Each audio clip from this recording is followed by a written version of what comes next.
Sports with Alex Del Barrio.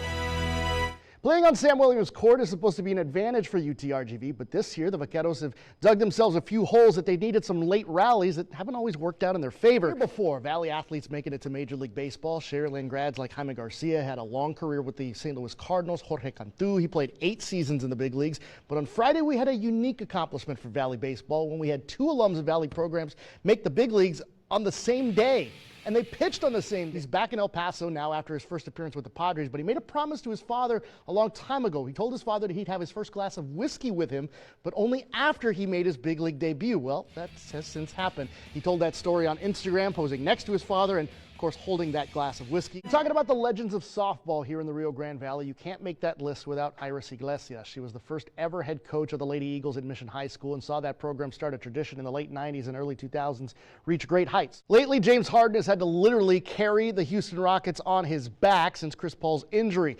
The last 20 games, the reigning MVP has averaged over 40 a contest, scoring at least 30 in 20 straight games. The only other player to do that in NBA history, Wilt Chamberlain. He did it 4 times. So perhaps the loudest State Farm Arena has ever been for an event outside of a Chente concert. Let's not get crazy. Let me rephrase that. The loudest State Farm Arena has ever been for a sporting event has probably been in the early days of the Arena Football League. Last 5 seasons, whether at Weslaco or Edinburgh Vela, Patrick Shelby has led a very prolific offense onto the field here in the Rio Grande Valley. Now with Michael Salinas leaving Weslaco, we all thought it would have been the right move for the Panthers to call up their offensive coordinator up to the big job. Well, another team clad in purple beat them to the punch. Man, this place was rocking here at Edinburgh Baseball Stadium, home of UTRGV baseball. We haven't seen crowds like this here at Edinburgh since the old Edinburgh Roadrunners in the early 2000s. The Mission Eagles, they're in the halftime of their practice session, their first one here in 2019, and it's going to be a phenomenal high school football season. Everything gets underway here today, and we were all over the place. One-time professional basketball appearance with the world-famous Harlem Globetrotters, and despite the fact that my shooting percentage wasn't what it was back in the old days, you can see me trying a 4-pointer, not too good here, but as I told our news director, Jim Bob Brazil, I have 2 points in my pro career, and you have none. I'm sure Southmost is ready for a big pitada tonight. That is, of course, that the Dallas Cowboys can pick up a win and advance to their first NFC title game in over 20 years. Tonight was a busy one on the high school hardwood all over the Rio Grande Valley. Edinburgh Vela got their win back over Weslaco 53-52, but a strong road performance by Mercedes was another one of the top stories. Brownsville veterans took one on the chin last night, falling 71-51 to the Mercedes Tigers. Now creating a logjam in 32-5A with Ed Couch, Elsa, Pace, and Mercedes all at 6-2 in district play, just a game behind first place Brownsville veteran. Earlier this week, we told you that Landry Gilpin finally made his college football decision. Mr. Texas football goes from the Mission Veterans Patriots to the Southwestern Pirates.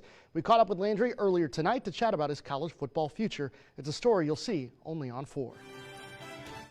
As the New England Patriots were in the process of winning a 6th Super Bowl title, a Patriot of another kind was celebrating his decision as to where he's headed to begin his college football career. Landry Gilpin, who led the Mission Veterans Patriots to the 4th round of the playoffs and became the Valley's first ever Mr. Texas football, isn't headed to a big-time brand-name program. He's headed to Georgetown, Texas, to compete to be the starting quarterback at Division III Southwestern. We chatted tonight at his Super Bowl party about his decision, his hesitancy on whether he wanted to play college football at all, and what kind of player he hopes to be with the Pirates. Relieved. A lot of my friends texted me after it happened, and I just told them I'm just relieved it's there, and I'm relieved I found a place. And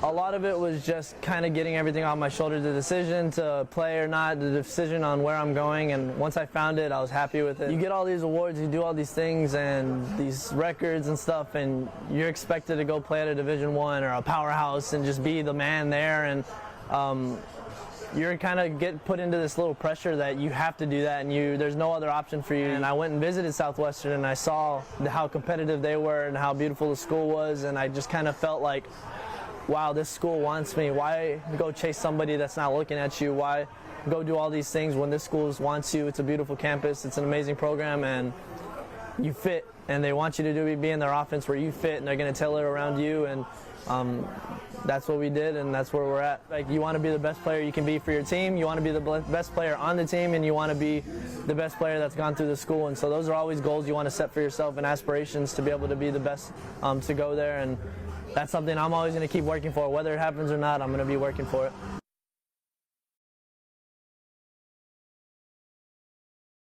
16 years since the start of the poker boom, when an unknown accountant named Chris Moneymaker won the World Series of Poker in Vegas, taking down $2.5 million, and in the process moved poker into the mainstream. Now, if a Valley player wanted to qualify for the World Series, the closest legal poker rooms for years have been all the way in Louisiana. What if I told you there's a place close to home that's completely legal to satisfy your poker fix? And this weekend, they're hoping to create their own Chris Moneymaker in the process.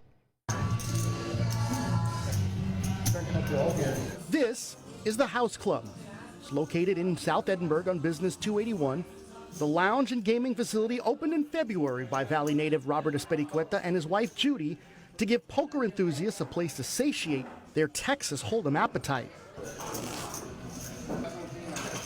This isn't some shady backroom game either.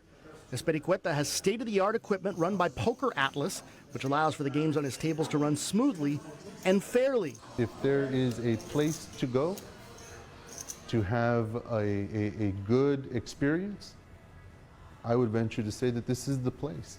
And with its sports bar type atmosphere and attentive staff, the House Club allows all of their 700 plus members to feel safe and comfortable. It's called the House Club for a reason. I mean, you feel like you're at your house. So every tournament I come to, I meet new people. So, I mean, the experience is great. Come and try it. It's awesome. But you may be asking, how is a poker room in Texas legal? This is legal poker. Legal poker. The house does not take a rake. Why they should come? Quite simply because we're the only ones doing it right. So how does this business work? Well, you pay for your time at the table. Think of it like a cover charge. Then get some chips for any amount you'd like to play with, or pay the buy-in for one of their daily tournaments, which, depending on how many entries there are, could lead to a nice payout. I've actually placed first a couple times. Here I placed second in this tournament, so I think I'm doing pretty well. Over the last month, the House Club has been having daily tournaments with a chance to play in a satellite tourney this Saturday, with a seat at the World Series of Poker main event up for grabs. To have a club here that's completely legal and to win, and it's got an opportunity to win a seat at the World Series of Poker. I think it's it's awesome, and I hope they keep it up. So what does Espericueta say to anyone coming in looking for a game? Come ask for Robert. I'll walk you through the place. So you'll be with the owner, and you won't have anything to worry about.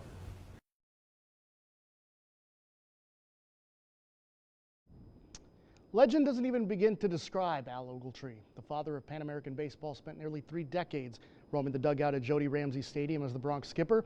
But even after his retirement in the late 90s, you'd always find Coach Al roaming the UTRGV baseball stadium with his baseball bat walking stick, and plenty of stories to share with the Bronx baseball faithful.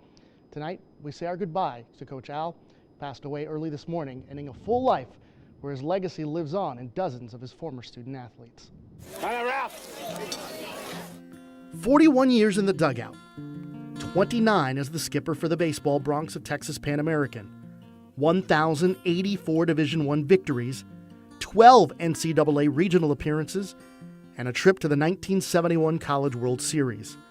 The numbers make Coach Al Ogletree a legend, but doesn't tell the entire story for the man that was the patriarch of Bronx baseball as the team's head coach for 3 decades. Born February 5, 1930, Alfred H. Ogletree was born in San Antonio and lived in Austin. Ogletree would play baseball for the Aggies at Texas A&M in the early 1950s. 30 years ago, Coach Ogletree was hired by then Pan American College to lead the Bronx baseball program that was still in its NCAA infancy and quickly guided them to national prominence. It took just 3 seasons as Pan American skipper to send the Bronx to the promised land, a then program record 44 victories and a trip to the first and only College World Series in 1971, a final national ranking of 4, and earning Al the Sporting News National Coach of the Year. The accolades for the man everyone called Coach Al are numerous. He's a member of 9 different Halls of Fame. He's coached dozens of All-American players and several that were taken in the Major League Draft. But what Coach Al was most proud of was his former Bronx players becoming coaches, The most notable, former Astros, Rays, and Cubs pitching coach Jim Hickey, who was a 16-game winner and first-team All-American for Ogletree in 1983. But that list also includes local coaching names like Sherryland head coach Bart Bickerton and Pioneer pitching coach Sean Mose. Coach Al has been out of the public eye for some time, with his last public appearance coming in February of 2017, when Ogletree's legacy was immortalized with the entry plaza in front of the baseball stadium being named in his and his late wife Joanne's honor, complete with a statue for all to remember the father of Bronx baseball, a legendary coach and an incredible man. Coach Al Ogletree, dead at the age of 89.